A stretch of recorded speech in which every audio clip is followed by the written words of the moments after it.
Assalamualaikum warahmatullahi wabarakatuh. Halo semuanya, kami dari kelompok 8P5. Nama saya Tania Nur Hidayat. Nama saya Kanzai Nazia. Nama saya Safira. Saya Aulia. Dan di sini kami akan mengumpulkan beragam jenis sampah. Dari mulai jenis organik, non-organik, dan B3. Selamat menyaksikan videonya ya teman-teman. Bye-bye. I don't wanna look at anything else now that I saw you. Operasi semut selesai. Nah, tadi itu video operasi semut dari kita. Setelah ini kita mau wawancara PPSU atau petugas kebersihan yang ada di sekitar kita. Simak terus ya. Halo teman-teman, saya dari perwakilan 8. Di sini saya akan mewawancarai pekerja salah satu PPSU yaitu Bapak Supri. Ikuti terus ya teman-teman. Permisi Bapak, maaf sebelumnya mengganggu waktu Bapak. Perkenalkan saya Kanzai Nazia dari perwakilan kelompok 8. Di sini saya akan mewawancarai Bapak mengenai kebersihan lingkungan. Sebelumnya apakah Bapak berkenan? Oke, saya perkenalan dulu ya, nama saya Supriyadi. Kebetulan saya di sini di Kelurahan Bungur ini sebagai yang ditetuakan di PPSU. Jadi silakan aja kalau ingin berkenan. Apa sih tugas utama Bapak sehari-hari sebagai pekerja PPSU? Tugas sehari-hari sebagai pekerja PPSU itu yang pertama kita membantu masyarakat membersihkan lingkungan, termasuk membersihkan jalan-jalan utama.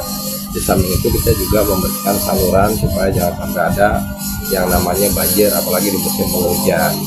Kira-kira ada kendala sedikit tidak Bapak?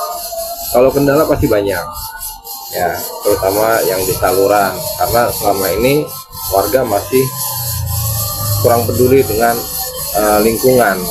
Jadi kadang-kadang masih banyak yang suka membuang sampah sembarangan. Apa tanggung jawab yang Bapak berikan sebagai pekerja PPSU dalam menjaga kebersihan terhadap lingkungan sekitar? Tanggung jawab kami sebagai petugas PPSU di dalam menjaga lingkungan, kebersihan lingkungan, tak bosan-bosannya kami di samping kami membersihkan lingkungan, kami juga selalu menghimbau kepada masyarakat agar membuang sampah pada tempatnya, gitu ya. Jadi tidak ada yang namanya sampah berantakan di jalanan. Menurut Bapak, ada nggak cara supaya masyarakat di sini lebih sadar buat buang sampah pada tempatnya? Banyak, ya. Karena apa? Kita pun tak bosan-bosan selalu menghimbau kepada masyarakat supaya membuang sampah pada tempatnya. Dan sebelum sampah rumah tangga tersebut dibuang, kita selalu meminta kepada masyarakat untuk memilah-milah. Dalam arti kata, sampah plastik harus sendiri, sampah kardus sendiri, dan yang benar-benar dibuang itu sampah rumah tangga yang murni. Karena kalau semuanya dibuang ke TPA, jujur TPA Pulau Gebang itu, Bantar Gebang itu sehari kita mengirim sampah kurang lebih 200 ton. Dalam jangka waktu 1 bulan itu bisa kayak menggunung. Nah, oleh sebab itu untuk mengurangi pembuangan sampah ke TPA sebelum dibuang di truk itu harus dipilah-pilah dulu, karena sampah plastik, sampah kertas, atau sampah logam itu bisa kita daur ulang atau disebut dengan nama bank sampah. Tapi menurut Bapak, penting nggak kita semua belajar memilah sampah dari rumah? Oh, itu sangat penting, karena gini, sampah rumah tangga nggak usah jauh-jauh, kayak botol mineral itu kan banyak sampah rumah tangga yang botol mineralnya. Nah, itu kalau kita pilah, ya kita minimal kita buang label-labelnya, kita jual kembali, itu akan menjadi income kita. Nah, di sini kita udah menerapkannya dengan sistem setiap PPSU yang membersihkan di jalanan itu setiap balik ke kantor itu harus mengumpulkan minimal 10 botol, karena itu buat bank sampah kita. Dan ini selalu berhasil. Karena apa? Dengan adanya bank sampah tersebut, itu akan menjadi income tersendiri di samping pendapatan kita dalam tiap bulan. Gitu.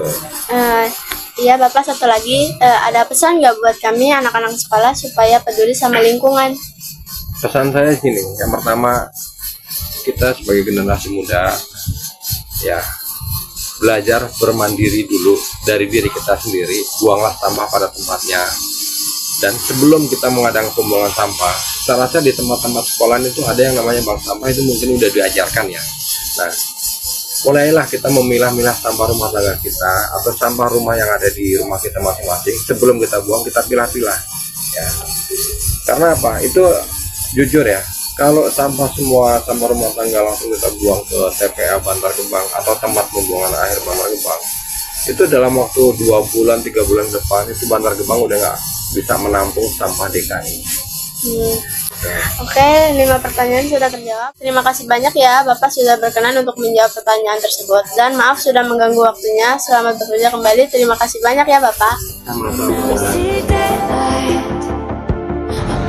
Nah, itu dia hasil video operasi semut dan wawancara kita. Sekian dari kelompok 8. Kurang lebihnya kami mohon maaf. Terima kasih sudah menonton. Bye-bye. I became the butt of the joke.